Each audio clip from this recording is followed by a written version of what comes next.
กินมีนเพชรโพดังสิให้บ่ฮะมีคนจุกว่าฮะดีใจดีใจเลยหวายดีใจยังกันนะ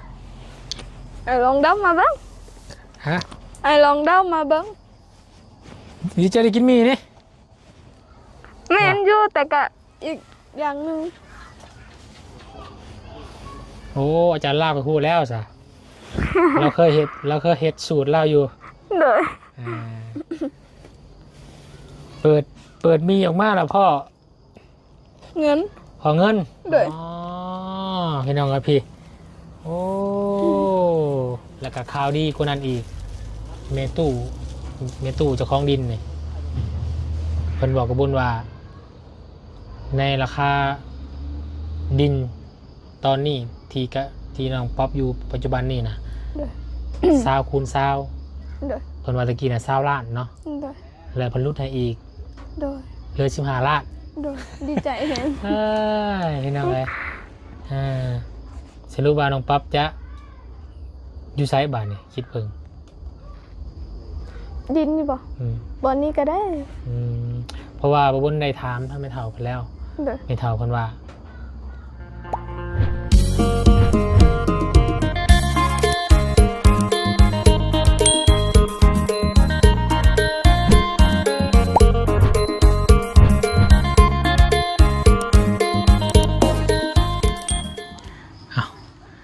เปิดคลิปเปิดภาพออกมาค่อนข้างจะมืดมัวอยู่เด้อพี่น้องเด้อเนาะฝนกับโปรยปลายลงมาแล้วก็พ่อย่ามค่อยคำลงแรงแสงตะเว้นกะรับขอบฟ้าไปแล้วพี่น้องเลยเนาะเอาคลิปนี้ทางบนกะโอ้ยสุดแสนดีใจเนาะกับน้องป๊อปหรือว่าครอบครัวน้องป๊อปเนาะสุดแสนดีใจน้ำน้องเพิ่นแล้วสาวพี่น้องเลยเนาะเอาจะได้นั่นกะแล้วก็ข่าวดีก็คือต่อมาเนี่ยก็แมนทั้งเจ้าของดินเนาะก็คือแม่ตู้เพิ่นก็ลดให้อีกเนาะ20 คูณ 20คูณ 20เนาะขนาดดิน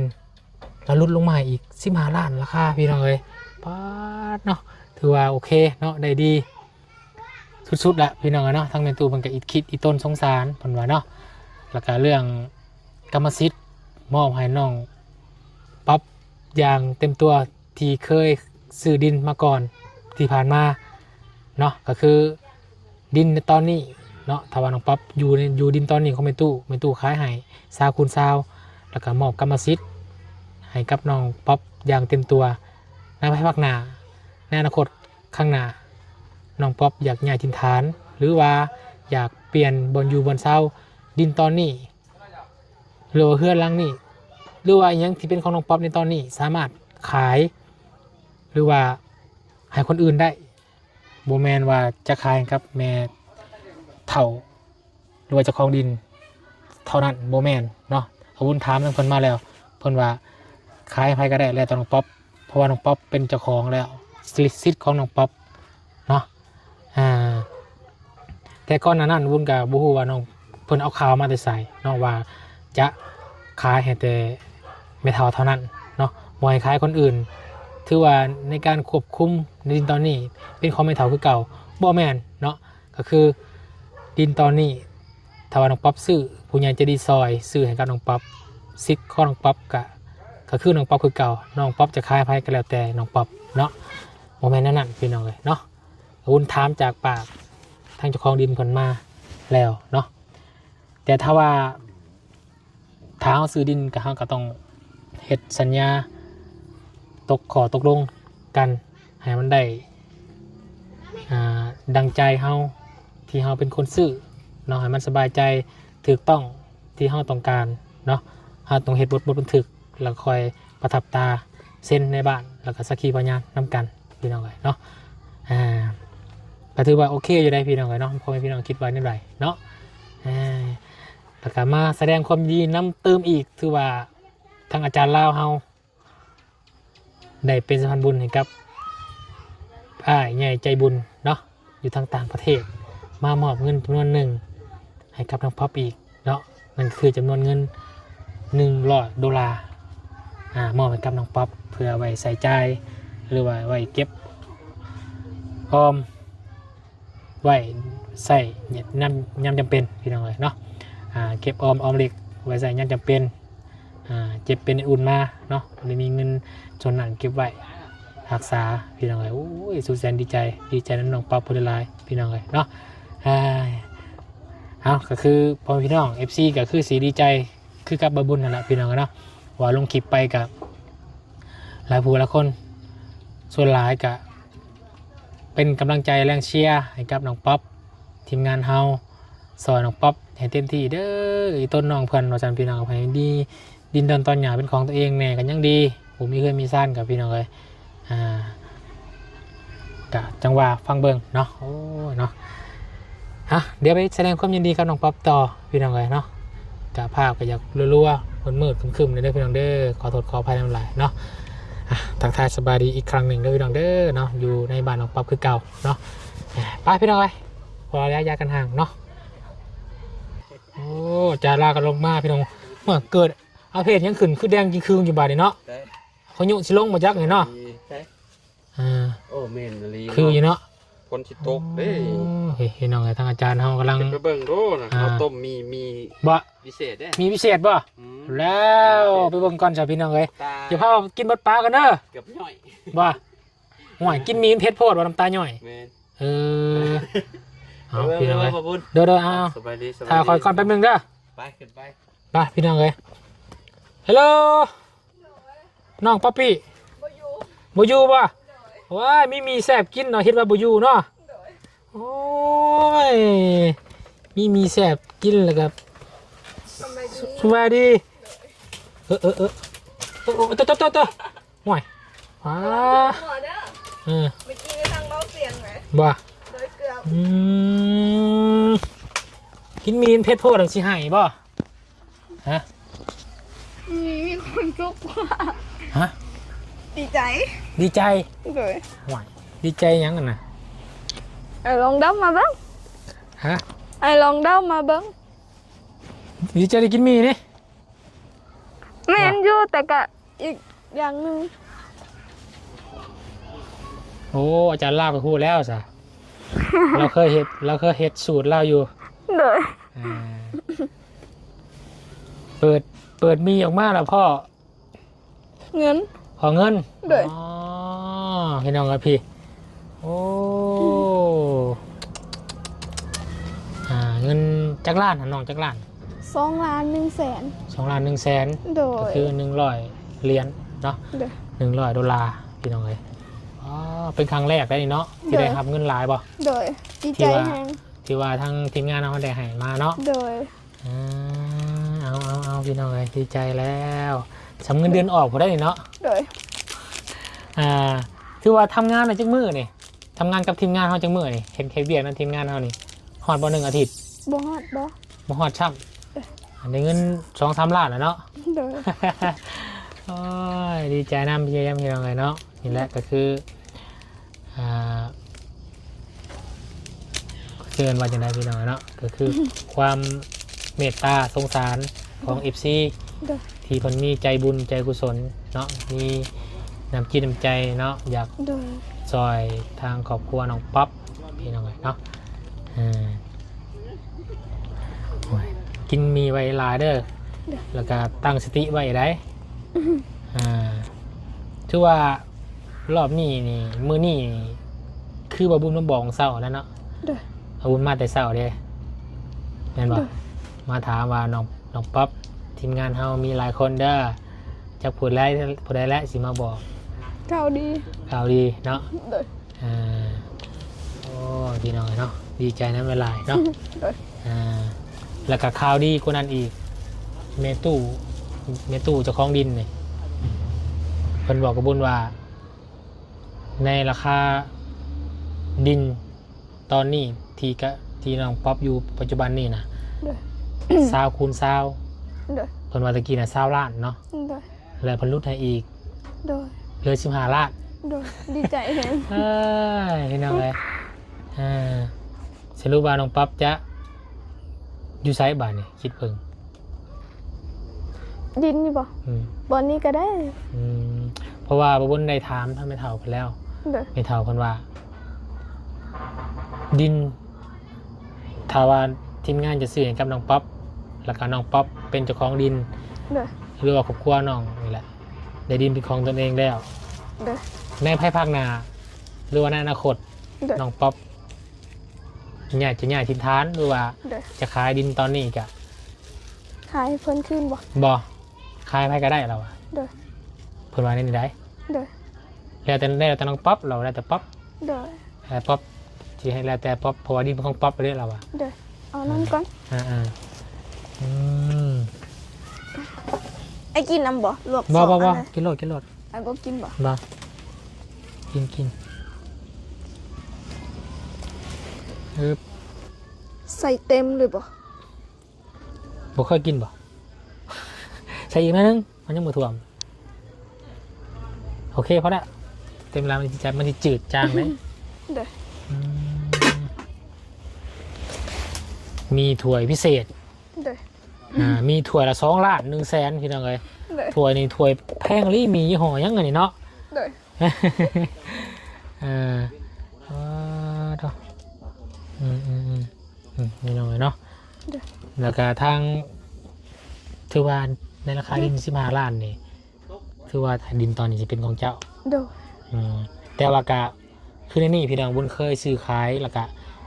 ซื้อดินมาอยู่ในบ้านสกีพีนนี่ โดย ทั้งคือว่าคาดินนี่15 ล้าน โดย จ่ายทาง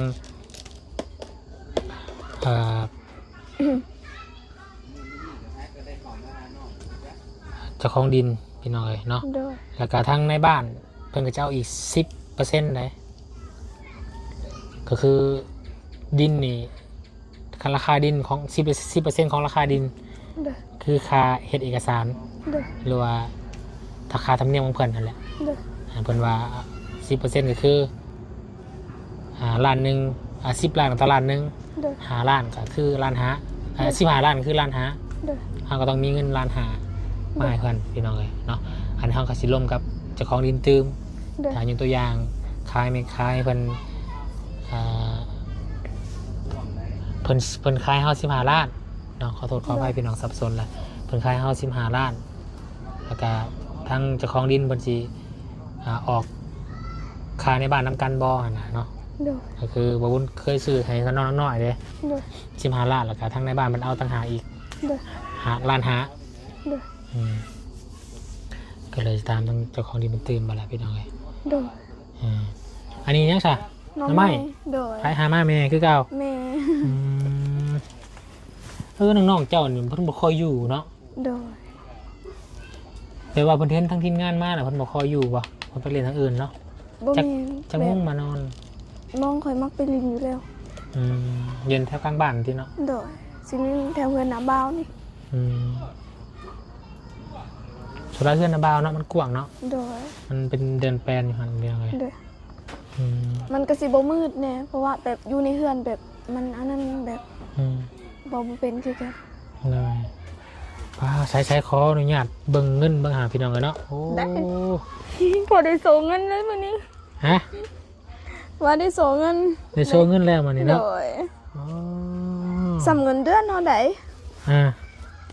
ได้สำเงินเดือนเลยนี่เนาะ โดย อ๋อตัวเป็นอะไรเนาะโอ้ จับ ได้แล้ ใจว่าเป็ วน บอกปลาลุงแน่ได้แล้วอ๋อ ได้แล้วเด้อ พี่น้องเลยเนาะน้องป๊อปได้เงินแล้ว โดย 2 ล้านกว่าๆพี่น้องเลยเก็บโอมไว้ โดย นี่แหละบุญจังว่าในถ้าเป็นไปได้นะน้องป๊อปมีเห็นบ่มีใบสมโนบ่ มี มีบัตรประชาชนบ่ มีแต่ใบสมุดครัว มีสมโนครัว โดย สมโนครัวก็สามารถเปิดบัญชีได้ เปิดได้บ่ ได้ อยากเปิดอยู่ ไปธนาคารมาเดี๋ยวก่อนบุญสิพาไปเปิดดอก โดย ไว้มีเวลา โดยเพราะเปิดบัญชีแบบมันสะดวกสบายเวลาแบบเฮาอยากซื้อเครื่องจังซี่แบบเฮาบ่ต้อง มี ย่าง นึก แบบ อย่างซื้อเครื่องออนไลน์กับเขาโอนออนไลน์ก็ได้ แบบถ้าแบบเฮาจ่ายแบบค่าโอนจังซี่คือกับบอนปั๊มน้ำมันเฮามักโอน อืม แพงแห้ง ได้ ตั้งหา10,000 ขึ้นนี่แล้วนี่น้องได้เงินมานี่ เดี๋ยวเขาซื้อเครื่องแบบมันบ่ได้หลายเดี๋ยวแบบเขาอยากสั่ง คือกับตอนนั้นเขาสั่งอย่างว่าสั่งให้น้าสาวสั่ง อืม แบบสั่งหมอนี่หาอัน200,000ปลายบ่ อืม แต่เขาเก็บค่าธรรมเนียมแบบค่าโอนนั่นเพลง อืม เพลงแฮงก็คิดว่าแบบเงินบ่อนนั่นมันก็บ่ได้ไปไสแมันบ่แต่เขาเอาแพงกะ อืม แบบเป็นของเพิ่นแบบเฮาบ่มีสิทธิ์ ได้ แบบเฮาก็อยากโอนนำแน่ อืม กันแบบเฮามีบัญชีแล้วเฮาฝากเงิน200,000ก็ได้แล้ว นี่เปิดอยู่ไซแดนเนี่ยมีธนาคารพัฒนาลาวบ่เคยไปวะ โดยกับบ่ฮู้เปิดนำแน่ เอ้าย่างก็ไปถือสำนวนไปเปิดบัญชีแน่ให้พนักงานมันก็เฮ็ดให้ เด้อเพิ่นสิเก็บยันเพิ่นเก็บเงินหลาย บ่ค่าธรรมเนียม50,000นึง บ่แพงเนาะ ค่าธรรมเนียม50,000แล้วก็มีเงินในบัญชีไว้จัก 2-3 แสนนึงก็พอแล้วแสนเดียวก็พอแล้ว เด้อ อ่า แบบกะยันมันปิวเนี่ยบ่ยันคนเอา ไผสิเอา เห็นแบบ เขาเอาลงในคลิปเนี่ยแบบเงินแบบมันเด้งแบบมีคนกดเอียงมา โอ้ยไผสิไปกดตรงนี้เจ้าสิไปเบิ่งในประเทศลาวเนี่ยมหาเศรษฐีทางธุรกิจเขามีเงินอะไรพันล้านเขายังไว้ในธนาคารเบิด โดยแบบนี้แบบมันหายไปจังสี่นะ มันสิหายไปจ้าย แบบที่จะเป็น100,000หรือว่า50เอาก็เสียดาย อืมนี่คือว่าเงินออกแล้วน้องได้มาเทื่อละ 2-3 แสนแล้วเทื่อละแสนทั้งเอาเขาโฮมเก็บเล็กเก็บน้อยก็เอาเขาไว้เทื่อละฮอด ถ้าสมมุติเฮาจะโอนแบบ ล้านหนึ่ง 4 เส้นจังสี่แบบเลข0นั้นมีกี่อัน 4 แสนนะ เด้อ เลขศูนย์มี6 6อันบ่ อืม หาเด้ หากับพัน โอ้ แม่นบ่ 0,000 อัน แม่นบ่ ขอบคุณโอ้แม่นบ่นี่แสนนี่นี่แสนนี่แสนนี่ 4อันหรอ เล วะ ข6เลข0 5ตัว เด้อ พันนี่เลข0 3ตัว 500,000มันบ่ 5 แสนนี่เลข0 5ตัว เลข0หาโต 5ตัวหนึง เด้อ เลข5 แสนนี่ เด้อพอดีเป็น5โตกับลักเลข5บ่หรือว่าเลข0 4โต เลข0 5ตัว โดยเลข5 1 เลข5 1ก็เป็น5 แสน โดย นี่นอกอะไรไปนี่หน่วย10ห้อยพันหมื่นแสนล้าน เด้อ อะไรไป ล้านหนึงเท่าไหร่ ล้านหนึ่ง เลยบ่ กับ 10 อัน ล้านหนึ่งเลข0กับ 10 6 6บ่ เด้อ ล้านหนึ่งเลข0กับ6 เด้อ 7ทั้งเลข1เป็น1ล้าน เด้อ นี่น้องลองกดนี่นี่อย่างบัวบูฮูรีบ่ บ่ฮู้อีหลีเรื่อง ตา แบบนี้ ยแล้วนี่เลข1นี่เนาะ เด้อ นี่หน่วย10นี่หน่วย10นี่ เด้อ ห้อย เด้อ พัน เด้อ หมื่นแสน เด้อ ล้านนี่ ล้านพอดีหา6 นี่ 6 อัน7ทางหนึง เจดเลข1นี่ เด้อ อย่าไปนี่ของหน่วยนี่ เด้อ 10ห้อยพัน เด้อ หมื่นแสนล้าน เด้อ นี่1ล้านนี่กดอีกเลข1นี่10ล้านนี่ เด้อก ดอีก0ตัวนึงนี่100ล้านนี่พันล้านนี่ อ๋อ อ่าว่านี่ โดย ลองกดไป เด้อ บูฮู้เนาะอยู่ว่ามีบัญชีมานี่สิโอนเงินนี่บูฮู้อีกเนาะ โดยบ่ฮู้เพราะว่าเฮาบ่เคยใส่เด้ อืม แบบเฮากดเงินก็ได้บ่ ฮะ เฮากดอยากเอาเงินจากบัญชีเฮากดแบบใด กดได้กับเขาตู้ ATM เพิ่นสิมีบัตร ATM ให้เด้ อยู่นี่ก็มีบ่ มีอยู่ชายแดนก็มี อ๋อ ธนาคารพัฒนาลาว JBB หรือว่าธนาคารการค้าก็มีบัตร เด้อ ธนาคารค้ารู้สึกว่ายูเซโปน เด้อ อืม ธนาคารหยังอยู่ไสแดน ธนาคารพัฒนาลาว เด้อ เดี๋ยวไว้มีโอกาสแล้วก็สิพาไปเปิดดอก เด้อ เนาะ เด้อ มีโอกาสดีเลยสิพาไปเปิดบัญชีให้มีเวลา เด้อ สิพาไปเปิดไว้ เด้อ พอได้ในภายภาคหน้าจะได้สะดวกสบายเด้ เด้อ ไม่ต้องหักเงินสดถือเงินสดไปแล้วมันอันตราย เด้อ เพราะว่ามีเงินหลายเด้ เด้อ สิเฮ็ดธุรกิจมันต้องมีบัญชีก่อนได้ เด้อ เป็นนักธุรกิจมีบัญชีบ่ได้ได้ เด้อ โอ้ยบัญชีบ่ได้ได้ เด้อ อืม เอามีแต่ประมาณนี้แหล้วน้องเด้อจะได้กลับมาแสดงความยินดีนํเนาะแล้วก็มาแจ้งข่าวเรื่องดินดอนตอนหญ้าลดราคาเนาะ โดย ดีใจนํพี่น้อง ดีใจ ดีใจเลย โดย 2 ล้านนี่ดีใจได้มาหลาย โด เด้อย ดีใจ เอาเดี๋ยวบุญก็สิได้เดินทางกลับทางอยู่กินข้าวกินน้ำก่อนเด้อ โดย อืม ขอบใจเด้อขอให้อายเดินทางปลอดภัยขอให้สุขภาพแข็งแรงไปไซมาไซก็ขอให้แต่คนฮักคนแพงขอให้อายร่ำรวยจับหยังเห็ดหยังก็ขอให้เป็นเงินเป็นทอง ขอให้พระเจ้าอวยพรเด้อ เด้อเอาขอบใจหลายเด้อ โดยขอบใจ เอากินมีซะอืดแล้วไปยักมีก็ได้เนาะไปพี่น้องเอ้ยดีใจน้องเพิ่นหลายๆเนาะถือว่าเป็นเรื่องดีๆเข้ามาในชีวิตน้องป๊อปพี่น้องเอ้ยเนาะไปซะโอเคเด้อพี่น้องเด้อสำหรับคลิปนี้ขอลาก่อนแล้วขอบุญคุณขอบใจของพี่น้อง FC เบิดสุขทุกคนสบายดีและสวัสดีกันเบิดสุขทุกคนเด้อพี่น้องเด้อ